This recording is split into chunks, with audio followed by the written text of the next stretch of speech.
Emprendedores y Freelancers, episodio número 19. Bienvenidos al podcast Emprendedores y Freelancers, programa dedicado a freelancers, emprendedores e implementadores, donde hablaremos de experiencias, consejos, tips, herramientas, casos de estudio, software, productividad y novedades de Internet. Mi nombre es Aníbal Ardid y soy consultor y desarrollador web desde hace más de 18 años, especializado en startups y nuevos emprendimientos. En el episodio de hoy les voy a hablar de un modo simple sobre qué es un hosting. ¡Comenzamos! Vamos a comenzar explicando qué es un hosting. Un hosting, o traducido como alojamiento, se denomina el lugar donde vos podés alojar diferentes cosas, o sea, archivos, un sitio, servicios. Esto va a estar en un lugar que es como que lo estamos alquilando. Esto, la similitud que tiene sería, por ejemplo, con un local o una oficina cuando lo alquilamos para un negocio propio. Entonces, nosotros vamos a tener un lugar en Internet, ¿sí? Estos hosting, estos alojamientos, son servidores que alquilamos y están conectados a Internet para que pueda acceder todo el mundo.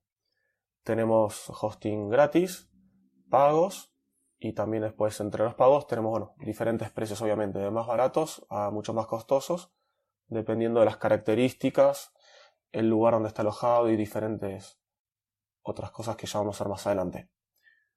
La división más importante que tenemos en los hosting, cuando vayamos a contratarlo, van a ser, por ejemplo, los hosting compartidos, ¿sí? Que también pueden estar clasificados o especializados para tal o cual servicio, como por ejemplo para hosting para e-commerce, hosting para WordPress, hosting para foros, etc. Y después tendremos los servidores virtuales o semidedicados y los servidores dedicados. Acá vamos a comenzar hablando sobre los compartidos. Los hosting o alojamientos compartidos son los más comunes, los que tienen la mayoría de los sitios y aparte obviamente los más económicos. Dado que el alojamiento va a estar en un servidor compartido, como lo dice su nombre, con otros clientes, ¿sí? Con otros sitios web.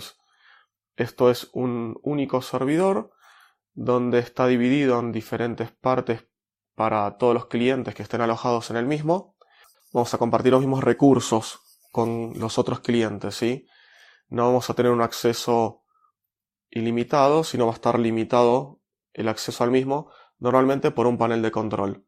Es muy difícil o casi imposible que en estos hostings, los compartidos, tengamos acceso directo al servidor, por consola o por otros medios. La desventaja es esa, más que nada, la que les comentaba, que los recursos los vamos a tener compartidos. Por ejemplo, si el servidor tiene 2 GB de RAM, 3 GB de RAM, 4 GB, lo que sean, van a estar los mismos 4 GB usándose por todos los servicios, por todas las páginas que estén alojadas en el mismo servidor, ¿sí? Esa sería la desventaja. Entonces, si algún servidor, algún sitio está consumiendo muchos recursos, se los va a ocupar al resto. Igualmente, lo más seguro es que si un sitio está consumiendo demasiados recursos, el hosting, ¿sí? Los que te están alquilando y los que te están vendiendo el espacio, te inviten a cambiarte o te fuercen, digamos, a subir a otro plan que tenga más recursos o que ya sea un semi-dedicado o un dedicado. Por esto mismo, el precio de este tipo de hosting es el más económico, dado que vamos a estar compartiendo y ellos pueden sacar provecho, por así decirlo, pueden exprimir mucho más un servidor con muchísimos clientes. Ya también alguna ventaja, para citarlo, sería que en este tipo de alojamiento no necesitamos tener demasiados conocimientos técnicos, dado que todo se maneja de un panel de control de administración que es bastante fácil de utilizar y está todo muy bien explicado con grafiquitos y demás. No tenemos que tener conocimientos técnicos ni de sistemas operativos para manejar de manera simple estos alojamientos, estos servidores. Luego pasamos al tipo de hosting VPS o servidores virtuales, ¿sí? Servidores privados virtuales. Aquí el precio sí ya puede llegar a ser más elevado. Digo puede porque esto depende de muchas cuestiones. Más adelante se lo explico un poco más. ¿De qué se trata estos servidores virtuales, servidores privados virtuales? Esto sería un único servidor físico con bastantes recursos Pero acá, a diferencia del servidor o el hosting compartido, la diferencia es que los recursos están asignados por cada cliente. O sea, yo, por ejemplo, voy a tener, cuando contrato un servidor, un VPS, voy a tener, por ejemplo, como le decía, 2 GB de RAM, 2 CPUs y, no sé, 50 GB de disco. Eso va a ser exclusivo para mí. No lo voy a compartir con otro cliente ni con otra página web. Eso es lo bueno de estos servidores. Normalmente se puede ir subiendo de requerimientos, de recursos, o se puede bajar también. Hay muchas veces también que se usa algo que es un cambio, digamos, según especificaciones que nosotros hagamos. Entonces podemos, si tenemos muchas visitas, mucho consumo, y llegamos a un pico, por ejemplo, el 90% de consumo, no sé, de la memoria RAM o de la CPU, escalamos y subimos los recursos. ¿Sí? Ampliamos, por ejemplo, la RAM y el CPU. Y cuando ya el consumo baja de vuelta, no sé, al 50%, volvemos a bajar los recursos para que, bueno, obviamente esto nos salga más económico. Las ventajas, bueno, aparte de ser esas, también aquí vamos a poder tener un acceso por consola, por SSH, sí, por sistema operativo, al servidor, y de esta manera nosotros hacer casi lo que queramos. O sea, podemos cambiar software, instalar otra versión, instalar una versión más nueva, más vieja, cambiarnos la versión de PHP, la versión de base de datos. Si queremos usar una base de datos que no sea MySQL, por ejemplo, queremos usar Mongo, podemos hacerlo, podemos usar Node.js. Si queremos usar Apache o Nginx, tenemos la opción. Todo esto va a estar a nuestra imaginación y nuestros conocimientos.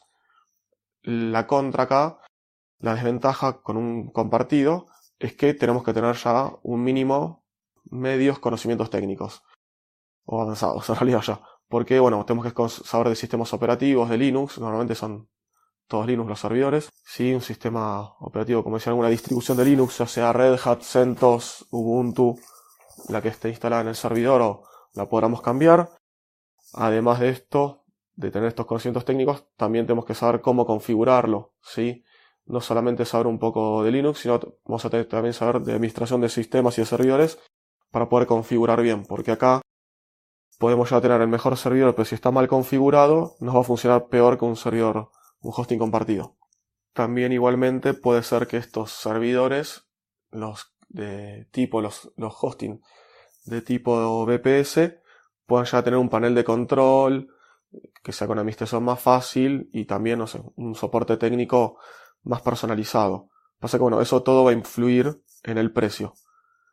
Por ejemplo, yo contrato hosting, los VPS que yo tengo son de una empresa llamada DigitalOcean, que ahí el soporte técnico no es tan rápido como en algunos hosting compartidos. Los servidores te los tenés que administrar vos solo, no te vienen con un panel de control, por ejemplo, para crear un dominio nuevo o para dar de alta un virtual host. Sí, cuando nosotros tenemos varios dominios, por ejemplo, hay hosting compartidos que podemos tener hasta un dominio por hosting. Sí, hay otros que podemos tener ilimitados o 10. Entonces tenemos diferentes dominios .com, .es, .com.ar, la extensión que sea, los podemos tener todos en el mismo hosting, en el mismo servidor.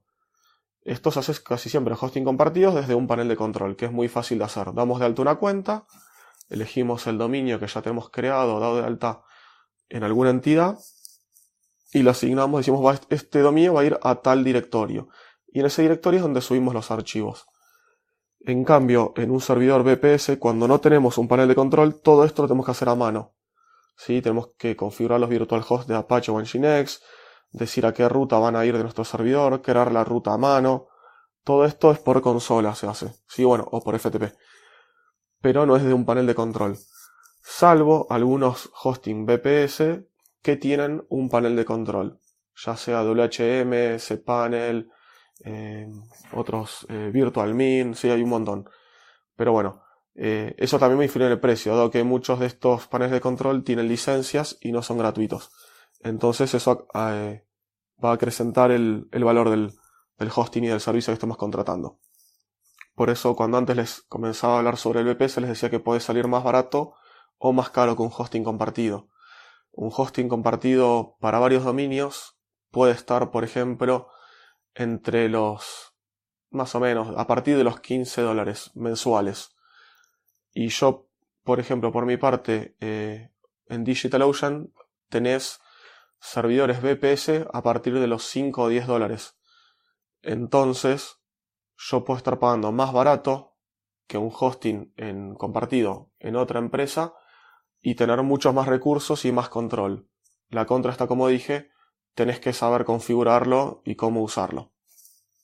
Si no, en estos mismos hosting que venden alojamiento compartido, muchas veces también dan un servicio de VPS, de servidores virtuales, pero acá ya muchos de estos lo brindan con un panel de control, por lo cual, y aparte de tener un soporte técnico más personalizado, 24 horas además, el tema que se acrecienta el valor. El valor del hosting no va a ser como uno que autoadministras vos, sino ya al tener un panel de control y pagar la licencia, ya mínimo te va a salir 11 dólares más por la licencia del cPanel, por ejemplo. Por nombrar otro servidor, otra empresa que dé hostings virtuales, podemos citar, Amazon Web Services, que tienen un montón de servicios, ¿sí? En realidad es una de las mejores empresas que hay para contratar servidores virtuales o dedicados. Pero el tema de Amazon con respecto a algunas otras como DigitalOcean es que es más complicado de administrar y tiene muchísimas más opciones. Y como Amazon cobra por uso de servicio, Amazon no te hace un paquete cerrado, Amazon te cobra por lo que uses. Entonces vos contratás espacios en discos, contratás memoria RAM, CPU, etc. Y si no lo administras bien y el consumo se te dispara a las nubes, te van a estar cobrando muchísimo en la cuenta final del mes. En cambio, por ejemplo, en DigitalOcean u otros que hay como CloudCon, etc., los recursos que tenés los elegís vos y no te cobran más que eso. O sea, te cobran por uso, porque por ejemplo, si vos estás haciendo una prueba y querés el servidor usarlo, no sé, hoy lo querés prender, lo dejás prendido, por ejemplo, eso es algo bueno también, que el servidor lo puedes vos prender y apagar cuando quieras. Entonces, el servidor lo prendes hoy, haces unas pruebas, total el servidor, el dominio no está público, no está productivo, vos ya no estás dándolo a conocer, vos podés hoy prender el servidor, haces unas pruebas, lo mirás, todo bien, y lo apagás. Y así quizás la semana que viene lo prendes de vuelta 1 horita, 2 horitas, 3 horitas, y lo apagás. En la cuenta de fin de mes no te van a venir esos 10 dólares que te decía como estimado cuando vos lo contratás. Si no, te van a ir mucho menos, porque te van a cobrar por el uso. Entonces, el precio que te dan ellos como estimado, cuando vos contratás el servicio, vos decís, yo quiero un droplet, un espacio en el servidor para mi hosting de, por ejemplo, 2 GB de RAM, 2 CPUs y 50 GB de disco. Ellos te dicen aproximado va a ser 10 dólares por mes. Ese aproximado es el máximo que te pueden llegar a cobrar. Dependiendo, ¿no? Después, si contratás backups y otras cosas. Pero para eso que estás contratando, el máximo es ese. Si vos, como les decía, apagás el servidor, te va a venir menos. En cambio, en Amazon es algo similar, pasa que ellos no te dicen cuánto va a ser más o menos el máximo que te van a cobrar. Ellos te dicen, el valor del megabyte de transferencia es tal, el valor de espacio en disco es tanto, y el valor de memoria RAM es tanto, de CPU, pero si vos estás en un sitio que justo tenés algún problema o pasó algo y tenés un pico de visitas, en el otro servidor quizás, se reinicia, a la visita número 100 le da un error, o te avisa a vos, y lo que sea. En cambio en Amazon no, Amazon factura y factura. Si tienes un problema y no te diste cuenta y no te avisó, vas a tener muchos problemas después para pagar todo eso. Como les decía, para mí es el mejor, pero tenés que saber manejarlo bien, ponerte vos avisos, tratar de prevenir fallas, porque si no se te puede disparar el consumo y el dinero por las nubes. Y por último, ahora esta categorización simple que hago de servidor de hosting de alojamiento compartido, los virtuales. Por último tenemos los dedicados. ¿Sí? Los servidores dedicados, en este caso, va a ser un único servidor exclusivamente para nosotros.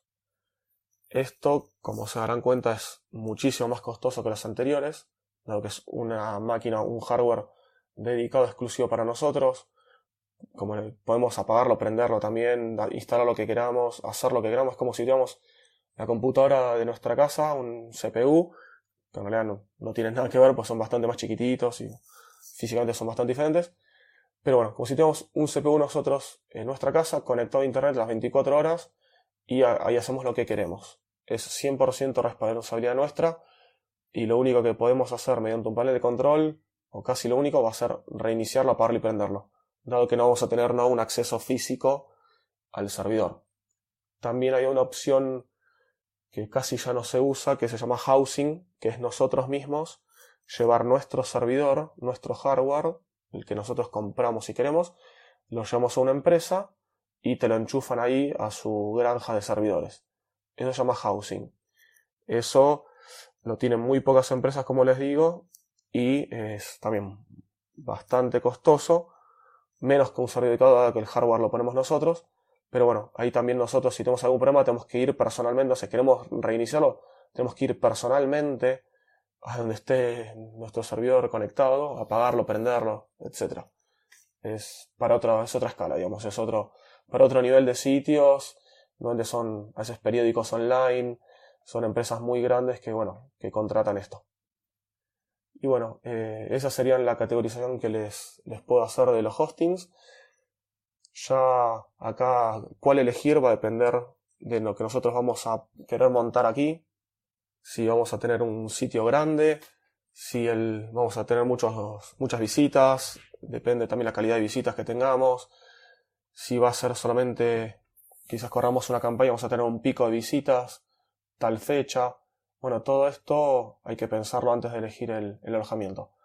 Para la mayoría de los sitios, lo normal es un hosting compartido y listo. Ya sea un sitio de un institucional, un e-commerce normal, por así decirlo, que tenga, no sé, 10 visitas, 100 visitas por día, 1000 visitas por día, quizás no haga ningún problema. El tema es cuando tenemos visitas constantes todo el tiempo, como si fuera un periódico, no sé, la página de Amazon que vende de todo, vende libros, en Argentina Mercado Libre, esos sitios que tienen terribles visitas todo el tiempo, ahí sí ya se complica y necesitamos algo especial. Yo, bueno, como les nombré en unos episodios anteriores, cuando hice la migración del sitio, de un sitio que era un sitio de noticias, eso lo migramos a DigitalOcean, estaba en un hosting compartido, que era un semi-dedicado virtual, medio trampa, medio engorroso, y no era muy claro lo que te daban. Bueno, lo migramos a DigitalOcean, porque bueno, este sitio sí tenía 80.000 más o menos visitas diarias, tenía todo el tiempo constantes 300 visitantes. No bajaba de los 300. Uno entraba a Analytics a la parte del vivo y estaba todo el tiempo con 300 visitas, 400, 250. Entonces eso todo el tiempo hay gente que está ingresando al sitio. Más allá de que tengamos caché, de que tengamos Cloudflare, de que usemos CDN, de todas las optimizaciones que queramos hacer, el sitio consume igualmente, porque no todas las personas van a entrar a la misma página. Más que nada si es un sitio de noticias, mucha gente está entrando a noticias viejas o diferentes categorías, y bueno, ahí eso aunque esté cacheado, la primera vez que entra el usuario, tiene un pico de consumo.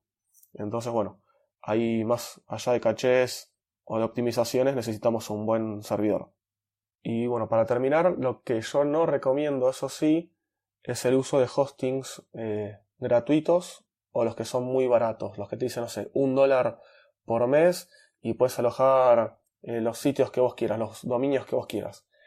Eso solo los recomendaría si estamos comenzando, queremos hacer alguna prueba, no sé, tenemos nuestras páginas de pruebas nada más, que queremos alojar en un servidor, no en nuestra máquina, queremos subirlas a un servidor, un hosting, y queremos ver cómo se ven ahí en internet, queremos hacer diferentes pruebas, o si recién estamos comenzando con esto, queremos comenzar como freelance o algún emprendimiento y queremos nosotros mismos probar de qué se trata, crear un hosting, crear alojamiento, usar un panel de control. Ahí sí les recomiendo contratar un hosting barato de $1 o alguno gratuito que tenga bastantes características y opciones. Y ahí sí podemos probar, podemos romper, podemos desconfigurar, podemos hacer lo que queramos. Pero no recomiendo ya si es un negocio el cual depende de nuestra imagen, porque en esos sitios tenemos un gran riesgo de que se caigan, de que otro sitio alojado en el mismo servidor nos consuma de más y nos tire todo el sitio abajo, de que el soporte técnico no sea tan bueno, de que no nos respondan rápido, de que las respuestas no sean las que queramos. No sé, por ejemplo, quizás tienen una versión de PHP vieja y esa versión de PHP tiene algún problema, ya sea o de vulnerabilidad o de velocidad o algún bug que tenga ahí conocido, y nosotros le pedimos si pueden actualizar la última versión, lo más seguro es que nos digan que no. Entonces, bueno, esas cosas son las que es mejor evitar cuando nuestro negocio real depende del hosting, ¿sí? De un buen servidor. Esos serían los casos en los que sí recomiendo y los que no recomiendo tener un hosting barato o gratuito. Igualmente también para gratuitos hay varios servicios de prueba. Si que tenemos un sitio, por ejemplo, en WordPress, como Pilvia o PuppyLife, que nos dan como un subdominio y ahí podemos hacer las pruebas que querramos. Pero bueno, la otra opción era ver el tema de los paneles de control y demás. Y ya me estaba olvidando, se está haciendo esto bastante largo, perdón para los que pensaban que iba a ser cortito, pero bueno, esto da para mucho. Seguramente después, más adelante, haga algún otro capítulo con algunas dudas que me envíen o algo más que quieran profundizar. Lo que me olvidaba era dónde lo contratan, el hosting o dónde buscan. Bueno, lo más fácil es entrar a Google y poner hosting o hosting para WordPress, hosting para PrestaShop, o hosting en Argentina, hosting en España, hosting en Colombia, y de esa manera le salió un montón. Los primeros resultados obviamente son los patrocinados, los que pagan en AdWords para aparecer ahí arriba. Y si no, yo igualmente en las notas del programa les dejo los dos que recomiendo para un hosting compartido, o si querés un virtual que te lo administren ellos y comparten el control, recomiendo SiteGround, que es un hosting que está en España y en Estados Unidos. Y para hosting ya virtuales, hosting privados virtuales, ahí les recomiendo DigitalOcean, que es bastante fácil y rápido de manejar. Tienen un buen soporte, un lindo panel donde se pueden ver las estadísticas del sitio. No se pueden crear, obviamente, ahí no se pueden dar de alta los dominios para decir a qué carpeta van a estar alojados. Vamos a dar de alta los virtual host, pero sí se pueden ver algunas estadísticas, correr algún backup o un snapshot, subir y bajar los requerimientos y los recursos del hosting, etc. Bueno, así llegamos al final de este episodio. Espero que les haya gustado. Cualquier comentario, consulta, duda o sugerencia que me quieran hacer, me pueden contactar por mi página ardid.com.ar o en los comentarios de la herramienta podcasting que estén utilizando. También les pido que si les pareció de interés y les gustó este episodio, lo compartan en las redes sociales o con algún amigo, se lo pueden enviar por WhatsApp, de cualquier manera. Y bueno, si también pueden y quieren, le den me gusta en iVoox o le pongan 5 estrellitas en iTunes o aprieten el corazoncito en Spotify, que ya está subido también Spotify. Y bueno, y se suscriban también desde esas plataformas o la plataforma de su preferencia de escucha de podcasting. Así directamente les notifica y les descarga el episodio cada vez que salga uno nuevo. Muchas gracias por escucharme y te espero el próximo viernes con un nuevo episodio sobre los freelance tips.